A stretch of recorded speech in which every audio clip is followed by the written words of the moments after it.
आजकल पाकिस्तान और इंडिया के मीडिया चैनल पर सिर्फ एक ही चीज की चर्चा है, एससीओ समिट यानी Shanghai corporation organisation.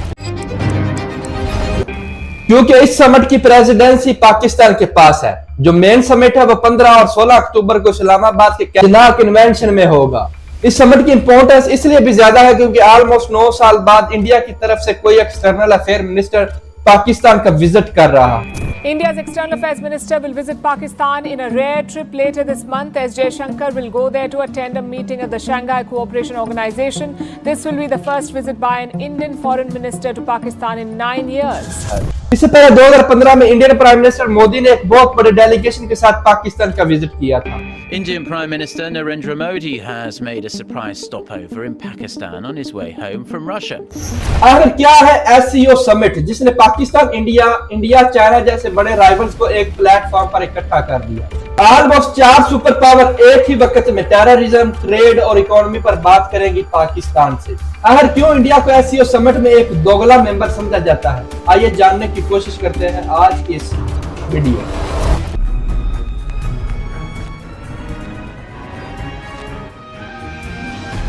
SCO summit को समझने से पहले हमें नेटो समिट या नेटो अलायंस का पता होना चाहिए। नेटो यानी North Atlantic Treaty Organisation. World War 2 के बाद वेस्टर्न नेशन जिसमें अमेरिका और ब्रिटेन शामिल थे और ईस्टर्न नेशन जिसमें यूएसएसआर और सोवियत यूनियन शामिल थे के दरमियान कोल्ड वॉर का आगाज हुआ। सोवियत यूनियन कई जगहों पर अपनी पपेट सरकार बना चुकी थी वर्ल्ड वॉर 2 के बाद। असल हुआ यह था कि वेस्टर्न ब्लॉक कैपिटलिज्म को सपोर्ट करता था और ईस्टर्न ब्लॉक कम्युनिस्ट को सपोर्ट करता था। इसके चलते वो कंट्री जो कैपिटलिज्म को सपोर्ट करती थी वो वेस्टर्न ब्लॉक में शामिल हो और वो कंट्री जो कम्युनिज्म को सपोर्ट करती थी वो ईस्टर्न ब्लॉक में शामिल होगी। लेकिन यूएसएसआर यहाँ नहीं रुकता, वो साथ वाली कंट्रीज में इन्वेजन स्टार्ट कर देता है और दूसरी तरफ अमेरिका इस चीज को अपने लिए बहुत बड़ा खतरा समझता है। यही वजह है कि 4 अप्रैल 1949 को कैपिटलिज्म को सपोर्ट करने वाले 12 कंट्रीज के फॉरेन मिनिस्टर वाशिंगटन डीसी में एक साथ इकट्ठे हुए, एक ट्रीटी साइन की, नॉर्थ अटलांटिक ट्रीटी ऑर्गेनाइजेशन, जिसे दुनिया आज नेटो के नाम से भी जानती है, जो कि दुनिया की सबसे बड़ी अलायंस है। Those who claim that this treaty is an aggressive act on the part of the nations which ring the North Atlantic. इस सारी चीज का मकसद यूएसएसआर की इन्वेजन को रोकना और यूएसएसआर को कमजोर करना था। वक्त के चलते कई कंट्रीज ने नेटो अलायंस को ज्वाइन किया और कई कंट्रीज ने इसको छोड़ा। इस नेटो अलायंस को थोड़ा और गहराई से समझे तो आज इसमें 32 कंट्रीज शामिल हैं। नेटो अलायंस की खास बात इसका आर्टिकल 5 है, जिसके मुताबिक अगर किसी एक कंट्री ने नेटो अलायंस के किसी एक मेंबर पर अटैक किया तो समझा जाएगा कि किसी ने पूरी नेटो अलायंस पर अटैक किया और ये सारी नेटो अलायंस एकजुट होकर इस कंट्री के खिलाफ एक्शन लेगी। अभी तक आर्टिकल 5 सिर्फ एक बार इन्वोक्ड हुआ 9/11 अटैक्स के बाद। Was directed from abroad against the United States. It shall be regarded as an action covered by Article 5 of the Washington Treaty. जब सारी नेटो अलायंस ने समझा कि यह अटैक सिर्फ अमेरिका पर नहीं बल्कि पूरी नेटो अलायंस पर है। इन सारी चीजों का मतलब क्या हुआ? नेटो एक मिलिट्री अलायंस है जो कि डिफेंस प्रोवाइड करता है, मिलिट्री और क्रिटिकल दोनों को। लेकिन सवाल तो यह भी उठता है कि इतनी सारी कंट्रीज नेटो अलायंस को ज्वाइन कैसे करती हैं? तो किसी भी यूरोप कंट्री ने नेटो अलायंस को ज्वाइन करना है तो उसे अपने जीडीपी का 2% डिफेंस पर स्पेंड करना होगा, लेकिन कई कंट्रीज 2% के टारगेट को अचीव नहीं कर पाती। 2017 में एक रिपोर्ट पब्लिश की गई जिसमें देखा जा सकता है बेल्जियम और स्पेन जैसी कंट्रीज 2% के टारगेट को अचीव नहीं कर पाती, जबकि अमेरिका अपने जीडीपी का 3.5% स्पेंड करता है डिफेंस पर। इस नेटो अलायंस को काउंटर करने के लिए 1955 में कम्युनिस्ट ब्लॉक ने भी एक अलायंस बनाया जिसे वार्सा पैक्ट के नाम से जाना जाता है। That the 8 Iron Curtain countries signed a 20-year mutual aid pact is known, but little else. ये भी एक तरह का मिलिट्री अलायंस है जो कि नेटो की तरह ही काम करता था। फॉल ऑफ बर्लिन वॉल और 1991 में सोवियत यूनियन के कोलैप्स के बाद यह पैक्ट खत्म हो गया। यही वजह है कि नेटो अलायंस आज तक दुनिया का सबसे बड़ा और स्ट्रॉन्गेस्ट अलायंस है। इस चीज का अंदाजा रशिया और यूक्रेन वॉर से लगाया जा सकता है, जहां पर नेटो यूक्रेन को सपोर्ट करता है। जर्मन सर्च ऑर्गेनाइजेशन के मुताबिक America 50 billion euro military support फराहम करता है यूक्रेन को और यूएसए, यूके, फ्रांस यूक्रेन को लॉन्ग रेंज मिसाइल फराहम करते हैं। हालांकि यूक्रेन नेटो अलायंस का मेंबर नहीं है, लेकिन नेटो अलायंस में मौजूद हर कंट्री ये समझती है अगर रशिया ने यूक्रेन को इन्वेड कर लिया तो ये नेटो अलायंस के लिए एक बहुत बड़ा खतरा होगा। यही वजह है कि नेटो अलायंस हर साल नेटो समिट करवाती है जिसकी प्रेसिडेंसी हर साल मुख्तलिफ कंट्री के पास होती है। अगर बात करें एससीओ समिट की तो 1996 में इस ऑर्गेनाइजेशन को शंघाई 5 के नाम से जाना जाता था। क्योंकि इसमें 5 कंट्रीज शामिल थी, जिसमें चाइना, कजाकिस्तान, किर्गिस्तान, रशिया और ताजिकिस्तान शामिल थे। लेकिन जून 2001 में उज़्बेकिस्तान के शामिल होने के बाद इस ऑर्गेनाइजेशन को एक नया नाम दिया गया, SCO, शंघाई कोऑपरेशन ऑर्गेनाइजेशन। इस SCO में हेड ऑफ स्टेट एक हाई डिसीजन बॉडी मेकिंग है। अगर बात करें पाकिस्तान और इंडिया की, तो 9 जून 2017 को पाकिस्तान और इंडिया इसके फुल मेंबर।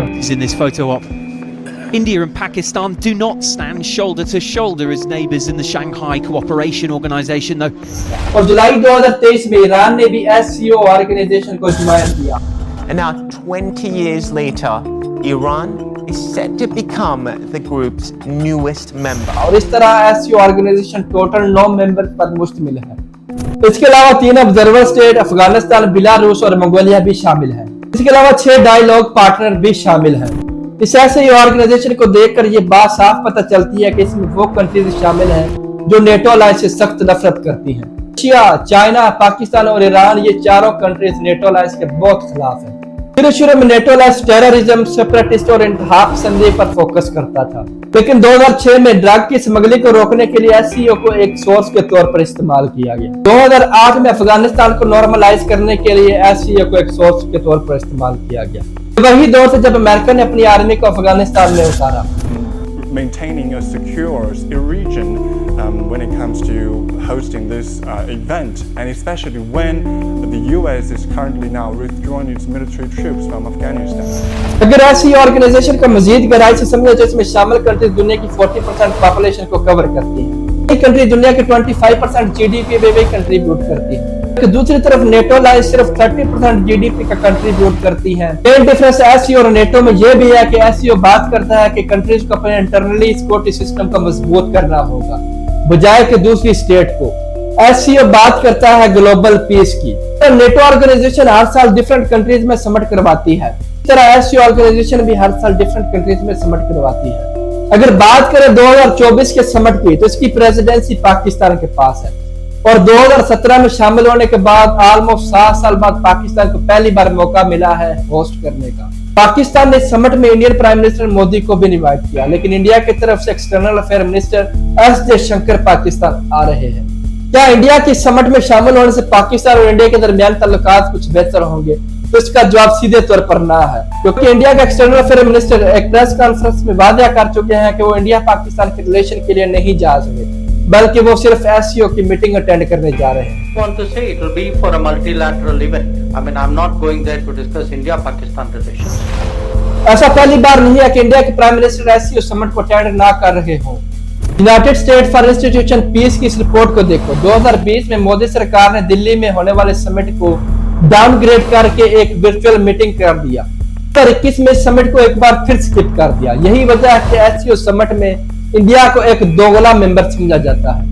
2024 की समिट का एजेंडा है कि किस तरह टेररिज्म के खिलाफ लड़ा जाए, किस तरह इकोनॉमी को बेहतर किया जा सके, किस तरह एक दूसरे के साथ ताल्लुकात बेहतर किए जा सके, किस तरह क्लाइमेट चेंजेस का सामना किया जा सकता है, किस तरह रीजनल स्टेबिलिटी लाई जा सकती है। नया कि PTI के सो कॉल्ड लीडर्स ने 15 अक्टूबर को एक प्रोटेस्ट की कॉल दे दी है। यहां तक बात नहीं रुकती। केपी सरकार के स्पोक पर्सन मिनिस्टर सैफ ने Indian external affair minister Jaishankar को प्रोटेस्ट में आने की दावत भी दे दी। उन्होंने कहा कि भारतीय वजीर खारजा को हम कहते हैं कि आए जनाब हमारे इसमें, उन्होंने कहा ये रबिश स्टेटमेंट दिया है बैरिस्टर सैफ साहब ने। PTI सो कॉल्ड लीडर से कहना चाहता हूं, कुछ शर्म करें और इस प्रोटेस्ट को डिले करें। 15 और 16 अक्टूबर को पाकिस्तान के लिए एक बहुत बड़ा दिन है। खुदारा कुछ होश के नाखून ले। पाकिस्तान जिंदाबाद।